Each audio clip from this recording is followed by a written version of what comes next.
വിശുദ്ധ ലൂക്ക എഴുതിയ സുവിശേഷം 2-ാം അധ്യായം 52-ാം വാക്യം. യേശു ജ്ഞാനത്തിലും പ്രായത്തിലും ദൈവത്തിൻ്റെയും മനുഷ്യരുടെയും പ്രീതിയിലും വളർന്നു വന്നു. ജന്മത്തോട് അമ്മ നഷ്ടമാവുന്ന അന്നക്കുട്ടിയെ പിന്നീട് അങ്ങോട്ട് വളർത്തുന്നത് മാതൃസഹോദരി മുരിക്കം വീട്ടിലെ അന്നമ്മയാണ്. സ്വന്തം മക്കളെക്കാളേറെ അന്നക്കുട്ടിയെ സ്നേഹിച്ച ആ അമ്മയോടൊപ്പമുള്ള ചെറുപ്പകാലം പക്ഷെ അത്ര മധുരമുള്ള ഓർമ്മയൊന്നും ആയിരുന്നില്ല.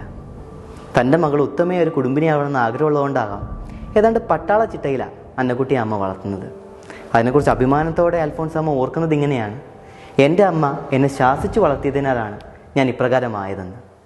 അതായത് ചെറുപ്പത്തിലെ പുണ്യവതിയാവണമെന്ന് അതിയായ ആഗ്രഹം ഉണ്ടായിരുന്നു. പുണ്യങ്ങളൊക്കെ അഭ്യസിച്ചിരുന്ന അൽഫോൻസാമ്മ പോലും ഒരുപാട് തല്ലുകൊണ്ടിട്ടുണ്ടെന്ന്. മാതാപിതാക്കളുടെ തല്ലും വഴക്കൊന്നും കിട്ടാത്ത മുതിർന്നവരില്ല എന്ന് തന്നെയാണ് ഞാനും കരുതുന്നത്.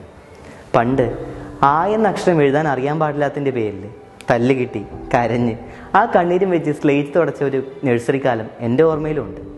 പക്ഷേ ഈ തല്ലുകളുടെ ഒന്നും പേരിൽ നമ്മുടെ മാതാപിതാക്കളോട് നമ്മളൊരു ഗ്രഡ്ജ് ഉള്ളിൽ സൂക്ഷിക്കുന്നുണ്ടെന്ന് ഞാൻ കരുതുന്നില്ല.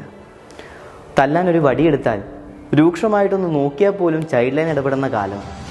എന്നെ കേട്ടുകൊണ്ടിരിക്കുന്ന മാതാപിതാക്കളോടൊരു ചോദ്യം: ഇങ്ങനെ ശാസിക്കാണ്ടും ശിക്ഷിക്കാണ്ടും വെയിലും മഴയൊന്നും കൊള്ളാണ്ടും ഒരു ചില്ലുകൂട്ടിൽ അടച്ച കണക്ക് എന്തിനാണ് നമ്മുടെ മക്കളെ നമ്മളിങ്ങനെ വളർത്തിക്കൊണ്ട് വരുന്നത്? നിങ്ങളുടെ തണലിൽ നിന്ന് അവർ പുറത്തിറങ്ങുന്ന അടുത്ത നിമിഷം അടുത്ത വെയിലിൽ അവർ കരിഞ്ഞു പോകുന്ന നിങ്ങൾ ശ്രദ്ധിക്കുന്നുണ്ട്. പ്രശ്നങ്ങളും ബുദ്ധിമുട്ടുകളും ഉണ്ടാകുമ്പോൾ സമ്മർദ്ദം താങ്ങാനാവാണ്ട് അവരിങ്ങനെ ഇല്ലാണ്ടായി പോകുന്നത് നിങ്ങൾ കാണുന്നുണ്ട്. അവർ ആഗ്രഹിക്കുന്നതൊക്കെ മേടിച്ചു കൊടുക്കുന്നതും പറയുന്നതൊക്കെ ചെയ്തു കൊടുക്കുന്നതുമാണ് സ്നേഹം എന്ന് നിങ്ങൾ തെറ്റിദ്ധരിക്കരുത്. അവർക്ക് ആഗ്രഹമുള്ളത് മേടിച്ചു കൊടുക്കുന്നതല്ല, അവർക്ക് ആവശ്യമുള്ളത് നൽകുന്നത് ആ സ്നേഹം എന്നാണ് ഞാൻ കരുതുന്നത്. എന്നെ കേട്ടുകൊണ്ടിരിക്കുന്ന മക്കളുണ്ടെങ്കിൽ നിങ്ങളോടായിട്ട് പറയുക: നിങ്ങളുടെ അപ്പനും അമ്മയും നിങ്ങളെ തല്ലുമ്പോഴും വഴക്ക് പറയുമ്പോഴും അത് നിങ്ങളോട് സ്നേഹമില്ലാത്തതുകൊണ്ടല്ല, മറിച്ച് നിങ്ങളെ കൂടുതൽ സ്നേഹിക്കുന്നതുകൊണ്ടാണ്. സ്നേഹത്തിൻ്റെ മറ്റൊരു മുഖമായിട്ട് അതിനെ കാണാൻ നിങ്ങൾ പഠിക്കുക.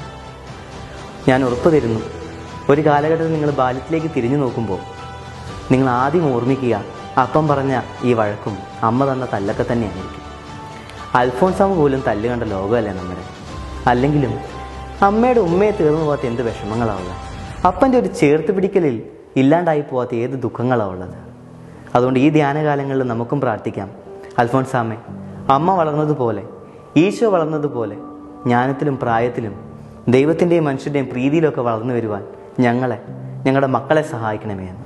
എല്ലാവർക്കും അൽഫോൻസാമ്മയുടെ തിരുനാളിൻ്റെ മംഗളങ്ങൾ നേരുന്നു.